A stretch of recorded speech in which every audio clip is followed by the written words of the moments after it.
Shy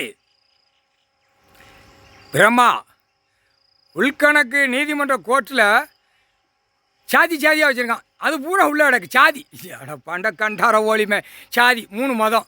அட முட்டா குய்மானுகளா புளித்திமானுகளா அதால் தாயோலிமை உட்காந்து வீட்டு மாளிகளை கெட்டி அவன் பொண்டாட்டிக்கு வாயில் சொருவுதான் சொருவிட்டு அடிக்கான்.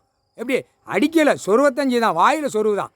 அதுக்கப்புறம் தின்னு கொளுத்து மப்பேறி போய் பிறண்டு போய் வெளியில் போய் 2 காலை கையை தூக்குதான். எப்படி இந்த பேப்பரை வச்சு பூமி கண்ணீர் வடிக்கி, அங்கங்கே கண்ணீர் வடிக்கி. பூமி இருக்குதான், கம்பி வச்சு இருக்குதான், காங்கிரட்டை போடுதா. விவசாயம் அந்த 1 ஏக்கரில் விளையிறது என்ன விளையும்? ஆடு மாடு கோழி பறவைகளுக்கு அந்த முற்றுப்புள்ளி வைக்கார். ஆடு மாடு கோழி பறவைகளுக்கு சாப்பாட்டு உணவு அந்த 1 ஏக்கரில் அது எவ்வளோ இருக்கும்? இவனை விட அது டபுள் 3 மடங்கு அது கிடக்கு. பறவைகள் விலங்குகள் அனைத்தும் கிடக்கு. அப்போ அந்த இதை பிடிக்காரு. அதை கேட்பார்ல, அதுகளுக்கு சாப்பாடு வேணும், இது கிட்ட அழிச்சு வச்சுருக்கா, அதை பிடிக்கல உள்ளே போயிடுவான். அதுதான் கணக்கு. ஆடு மாடு கோழி பறவைகளுக்கு சாப்பாடு ஏற வேணும். அப்போ இது என்ன அர்த்தம்? உள்கணக்கு ஏற்றியாச்சு, பூரா பூமி அழிச்சு வச்சுருக்கான். அப்போ வெளிக்கணக்கு வரையில் பூமி விவசாயத்தில் தூக்கி போட்டே மிதிப்பான்.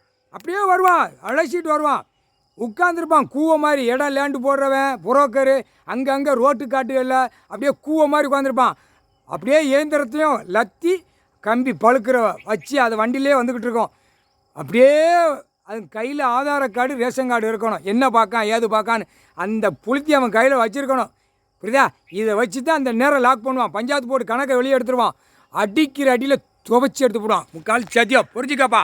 கோர்ட்டில் நீதிமன்றத்தில் எவ்வளோ பெரிய தப்பு. உள்கணக்கு இப்போ கணக்கு சேர்த்து ஏற்றிட்டார். இப்போ அது இவர் கடவுளால் தான் முடியும். அவர் எத்தனை தான் பிரச்சனையை பார்க்க. ஐயோ சார், ரொம்ப எங்களுக்கே மன சங்கடமாக இருக்குது. உலகத்தை ஆளுறவர் லேஸ்பட்ட கணக்கு கிடையாதுப்பா. உலகத்தை ஆள்ற ஒரு கடவுள் மானிட பேலை வச்சு ஆள்றதுக்கு எவ்வளோ பெரிய கஷ்டம். ஒரு நீதிமன்றத்தில் ஒரு 500 கேஸை பார்க்கறதுக்கு உங்களுக்கே எவ்வளோ மண்டை குழப்பி போய் கிடக்கு, ஏறி போய் கிடக்கு. இவர் உலகத்தையே பார்க்கக்கூடிய ஒரு கடவுள், அவர் எவ்வளவு கஷ்டம் இருக்கும் புரிஞ்சு பாருப்பா. அப்போ குடுக்கிற குடுப்பில் லேசாக கொடுத்தாச்சுன்னா செல்லோட்டமாக போயிடுமா? அப்போ எங்கே போவான்? தடவுவான், பூமியில் தடவுவான். சிட்டி கிராமத்தில் மல்லாக்க கிடக்கு ஆணும் பெண்ணும்.